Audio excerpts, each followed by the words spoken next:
big part of the job is looking for the worst in people. Turns out I excel at that. You a PI? I'm just trying to make a living. You know, booze costs money. Usually.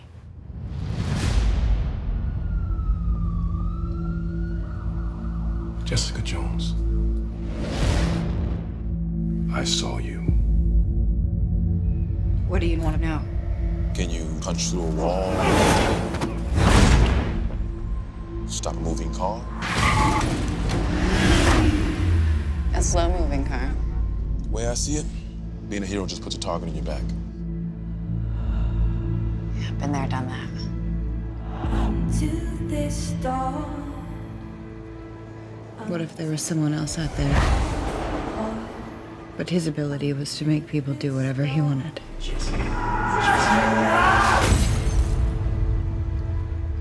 You mean like mind control? You have no idea what I've done. What he made me do. Jess.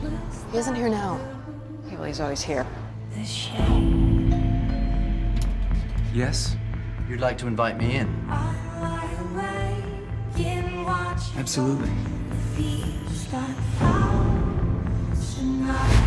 Kilgrave leaves a trail of broken people behind him. He made me jump for hours as high as I could. He said I was never as good as you. He's back. He's coming for me. Let's start now. Jessica, I'm the only one who matches you. And we're inevitable. Oh my God. God didn't do this. The devil did. And I'm gonna find him.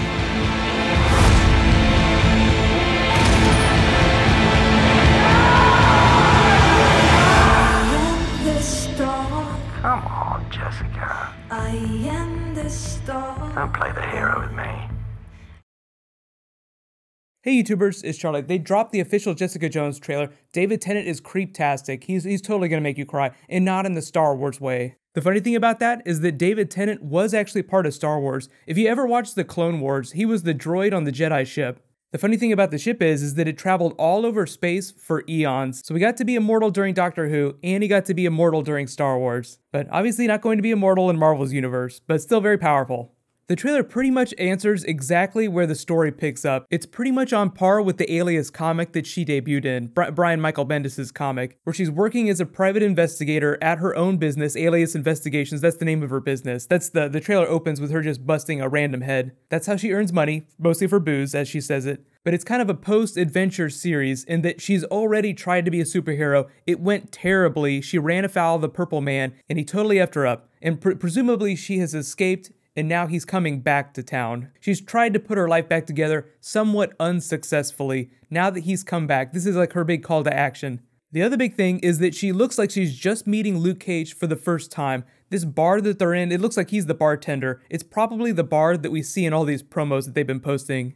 And based on their conversation, it sounds like Luke Cage either doesn't have his powers yet, or he is hiding them from her, just because he's like, seems to me like being a superhero puts a target on your back. So he's telling her to lay low, but she is using her powers, so, you know, maybe we'll get to see Luke Cage get his origin story before his own series. This is mostly going to follow Jessica Jones. Luke Cage is just a big part of it. Now, they're always going to change like a few minor things about the story just to make it like a tighter narrative. So Hellcat here, this is Hellcat, by the way, from the comics. Probably not going to get a costume during the series. During this series, Hellcat is a broadcaster, so it looks like she's been a little bit more successful at putting her life back together than Jessica Jones has. The whole metaphor of the series is that, you know, Jessica Jones is very tough, but mentally she is not. So the idea is that the Purple Man gives her this big call to action, she defeats him, you know, he's like the big boss of the series, and she becomes mentally tough, as well as physically tough. If you wanted to start making puns, you could say she needs to grow some thick skin. That would definitely be a Luke Cage reference. But they are in Hell's Kitchen, and I know a lot of you are asking if they name drop Daredevil, where she's like, the devil did this. She's not talking about the devil of Hell's Kitchen, she's calling the Purple Man the devil. And just to talk about David Tennant, I feel like they did the right thing in not showing his face. Like, he's scarier when you don't see his face. It's a metaphor for how his powers work. Like Jessica Jones, even though she hasn't been in proximity to him for a long time, the pheromones that he exudes, like the way his power works, it lives in your bloodstream. Like, it doesn't just go away immediately the minute he walks away. It's kind of like a biological toxin. They're like really, really powerful pheromones. So the longer you're in proximity to him, the longer the effect will last after he leaves. So yes, she does have like super bad PTSD, but there's also probably some lingering effect of his pheromones in her bloodstream. In the trailer, she talks about, like, you don't know the things he made me do. He just makes her commit crimes using her superpowers. And I know there's probably still going to be some confusion about this till the first episode, but she can't fly. She's jumping like Golden Age Superman, leap tall buildings with a single bound. Maybe not quite that high. She couldn't jump all the way to the top of the Avengers Tower. And the Avengers Tower does exist in this series. We'll probably see it like way off in the distance. But that's actually one thing that they've also probably kind of tuned down in this series. Like, they tuned her powers down just a little bit. She can't fly. And they've also probably tuned down the role of the Avengers. Now, in the Alias comic, she had previously tried to become a member of the Avengers unsuccessfully. She'd been friends with all the A-list Avengers. I'm guessing that's not the case in the TV series. Now, the Avengers will be there, like, she'll know all about them. But when she talks about her time trying to be a superhero, like trying to use her powers for good, it's probably more like in the Daredevil context. Something much more local to where she grew up. You have to remember that these are street-level heroes, so largely they're going to be self-contained to the boroughs of New York, where their first series pick up. I think once we get the Defenders team up, then their sphere of influence will slowly grow. Maybe season 2, season 3 of each of these shows. And for those that are wondering, they haven't confirmed it yet. They haven't confirmed Jessica Jones season 2, but I totally think we're going to see 5 seasons of all these TV shows, at least as long as the actors want to keep making them. It's not a money issue. I know you guys are all getting hyped. Now, this is all dropping November 20th, so I'm going to try and do as many videos when it drops as possible. It'll probably end up being like 4 or 5 separate videos for all the episodes, and then maybe like a couple bonus videos on top of that. So be sure to subscribe to get everything. I'll be sure to do a giveaway whenever it starts too. But if you guys aren't hype already, let me just like dump some gasoline on the flames here. So Carrie Ann Moss, who appears in the trailer, is playing Jaren Hogarth from the comics.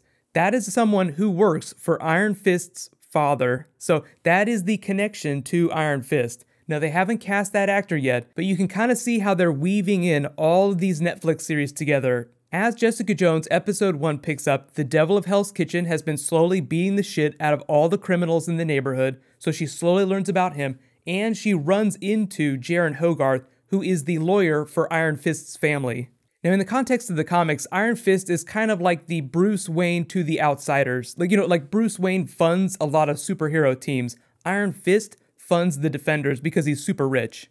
So just because we have Iron Fist things, you will see Easter eggs for Iron Fist, but they haven't cast the actor yet, so you won't actually see an Iron Fist person. Or they might refer to Wendell Rand or Rand Industries. Wendell Rand is Danny Rand's father. Wendell actually tried to become the first Iron Fist and fell in love with the person who became Iron Fist's mother. So Iron Fist was born into mysticism, money, and martial arts. As we watch the series, we can totally pick everything apart for all the Easter eggs for the other Netflix series, but we might see an actual full-blown cameo from Daredevil. So while you guys wait for more Netflix stuff, I'm catching up with Gotham. I have a Flash Arrow Q&A. There's actually a Gorilla Grodd video that I'm really excited to make. Danielle Panabaker and Andrew Kreisberg, the executive producer of The Flash, was talking about Grodd in this King Kong context with Caitlin Snow. So I'm going to make a King Kong Grodd video next.